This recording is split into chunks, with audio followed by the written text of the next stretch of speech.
Começar com Mônica Bergamo. A Mônica descobriu o furo, todo dela, que enquanto o Brasil e empresários brasileiros negociavam para tentar suspender as tarifas dos Estados Unidos contra o Brasil, Eduardo Bolsonaro, que é uma espécie de, não sei se pai ou padrasto, mas enfim, ajudou a criar essa história toda, estava lá negociando uma permanência nos Estados Unidos, Mônica. Bom dia para você.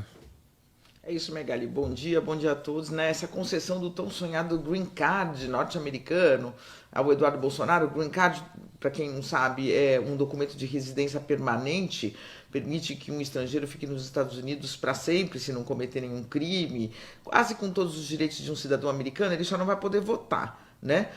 Então, a concessão desse tão sonhado Green Card, que algumas pessoas levam 10 anos para conseguir, é super difícil conseguir o Green Card, está gerando críticas na campanha do Lula e no PT e silêncio, curiosamente, na do Flávio Bolsonaro, o Megali. Por quê? Porque a leitura óbvia que pode ser feita é a de que o ex-deputado, que foi condenado no Supremo Tribunal Federal por defender retaliações ao Brasil por causa do julgamento do pai dele, está recebendo, vamos dizer, um prêmio, né, do governo de Donald Trump. Ou, no mínimo, essa concessão desse documento mostra uma proximidade muito grande do Eduardo com o Estado norte-americano. E o Flávio, a essa altura, Megali, ele precisa tomar distância, né, desse assunto. Ele precisa tomar distância do novo tarifaço do Trump sobre o Brasil, que pode ter outras motivações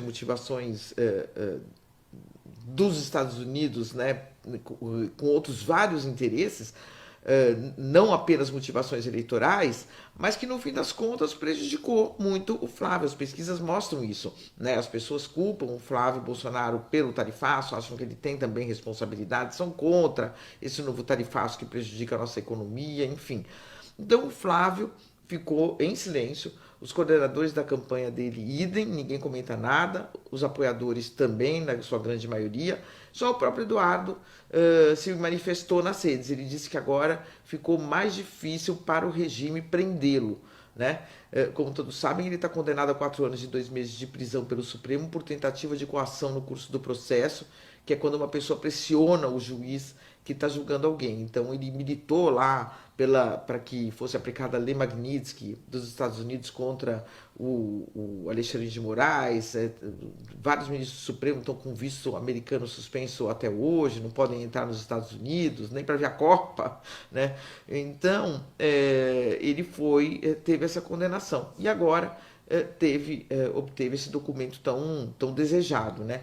Já no PT as críticas são feitas muito fortes, né? O coordenador de campanha do Lula em São Paulo, o advogado Marco Aurélio de Carvalho, por exemplo, diz que é uma vergonha o Eduardo receber o que ele está chamando de prêmio pelo tariflável, né? Como ele chama o novo tarifaço do Trump. Diz que o Green Card é apenas mais uma confirmação de tudo o que se sabe, que o Bolsonaro e a família prejudicam o Brasil, devem responder por traição à pátria, etc. O deputado federal Lindbergh Farias também disse que foi um prêmio ao bom menino, que o Eduardo é o bom menino do Trump, uma recompensa por ele defender tantos interesses norte-americanos, que o próximo passo vai ser ele pedir a cidadania. Sim, muitas críticas nas redes também a esse Green Card, da parte, obviamente, dos opositores, e os aliados praticamente em silêncio, Megali. Porque fica difícil, né, defender o Eduardo. Primeiro porque o Eduardo tem alguns esqueletos no armário que a gente não sabe nem quais são. Você vai se lembrar, Mônica, que em abril do ano passado ele disse que estava dormindo num colchonete, né, passando perrengue. E agora ele mora numa mansão no Texas, num condomínio fechado com piscina e paisagismo.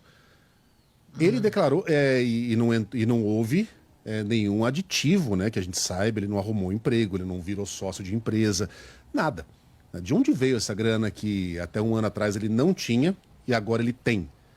O que aconteceu nesse meio termo foi que ele passou a administrar o dinheiro que o Daniel Vorcaro liberou para o filme do pai.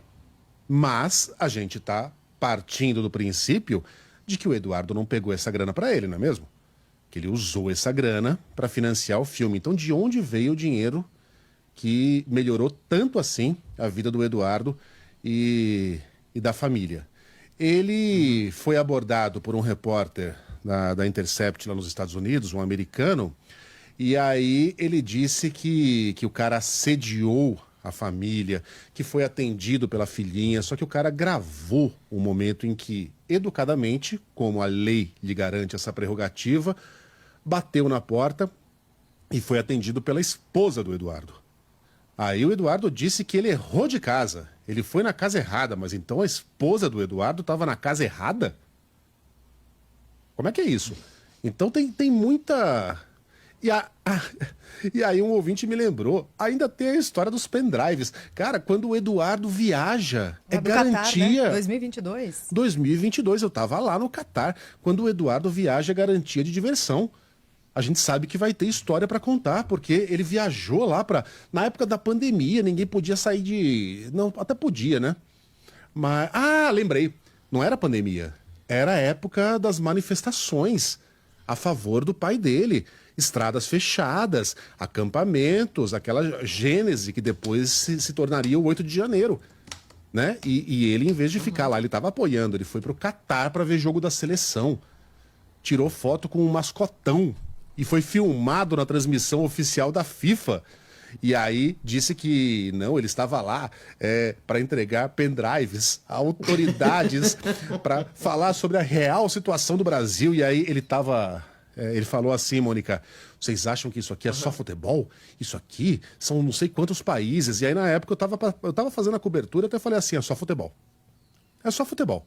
A autoridade aqui é na abertura. Aí tem presidente, mas ele foi lá na terceira rodada. A essa altura era só futebol. E aí chacoalhava os pendrives assim, porque agora eles saberão. Nunca vimos o conteúdo desses pendrives, até porque obviamente não tinha nada ali. Ele foi numa lojinha lá, comprou um monte de pendrive. Então, cara, cada vez que ele abre a boca para contar uma história, em algum momento ele vai entrar numa contradição. O tarifaço, Mônica, na primeira vez que os Estados Unidos ameaçaram o Brasil. Não tinha Magnitsky, era só uma ameaça. O Paulo Figueiredo foi lá no Twitter e voluntariamente colocou as digitais do Eduardo naquilo. Ele escreveu, chamem ele de chapeiro de hambúrguer agora. Porque o Eduardo é muito criticado por ter só fritado hambúrguer, né, na viagem que ele fez lá pro Maine. Então o próprio Paulo Figueiredo falou, quem fez isso aqui foi ele, tá? E aí chegou a hora de responder por tudo aquilo que ele fez. Quer dizer que enquanto tudo isso estava acontecendo, o Eduardo estava negociando uma permanência que inclusive dá a ele a obrigação de pagar impostos nos Estados Unidos. É difícil, né, Mônica? Você explicar as duas coisas. O que mostra uma aliança muito forte, uma proximidade dele com uma ala, pelo menos, do governo Trump, né? O Megali, se alguém ainda tinha alguma dúvida, isso está muito evidenciado, né? Então, enfim, eu acho que essa é a principal mensagem. E o momento é muito simbólico, né, Megali? Depois de um novo tarifaço, quer dizer, depois da visita do Flávio ao Trump, enfim, depois da condenação dele, logo depois da condenação dele, ele recebeu essa documentação. A documentação ele recebeu agora, mas o Green Card mesmo foi concedido em junho, que foi o mês em que ele foi condenado. Então, assim, claro, ele parece que já estava pedindo o Green Card há muito mais tempo, mas não deixa de ser muito simbólico que esse documento tenha saído tão rápido em um ano e neste momento, né, Megali? É isso, eu acho que você está dando toda a pista aí, vamos dizer, né? Sem dúvida. Mônica Bergamo volta com outros assuntos sempre exclusivos amanhã neste mesmo horário. Mônica, boa terça-feira para nós. Até amanhã. Até.